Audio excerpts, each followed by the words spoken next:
سب سے پہلے آپ کو بتائیں گے پاکستان کی ریاست کے خلاف کوئی جہاد نہیں ہو سکتا۔ وزیر اطلاع عطاء اتارڑ کی پریس کانفرنس، کہا کہ فتنہ الہندوستان اور فتنہ الخوارج کو بیرونی فنڈنگ ہو رہی ہے۔ فتنہ الہندوستان اور فتنہ الخوارج دن بدن بے نقاب ہو رہی ہیں۔ بھارت اور افغانستان کی سرزمین دہشت گردی کے لیے استعمال ہو رہی ہے۔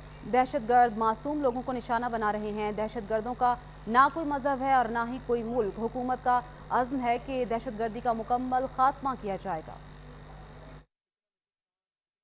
دہشت گرد کا نہ کوئی دین ہے، نہ کوئی مذہب ہے، نہ کوئی رنگ ہے، نہ کوئی نسل ہے، اور اس بات پہ تمام امت کا اجماع ہے کہ پاکستان کی ریاست کے خلاف کوئی جہاد نہیں ہو سکتا۔ فتنہ الہندوستان، فتنہ الخوارج، یہ کون سا اسلام ہے کہ بھارت سے فنڈنگ لو اور آ کے یہاں پہ دھماکے کر دو؟ تو یہ تو سارا کام پیسے پہ چل رہا ہے۔ تو یہ دن بدن یہ ایکسپوز ہوتے جا رہے ہیں فتنہ الہندوستان اور فتنہ الخوارج، اور اب آپ نے دیکھا کہ یہ سافٹ ٹارگٹ کے پیچھے جاتے ہیں، کچہری میں کریں گے، بچوں کی بس پہ حملہ کریں گے۔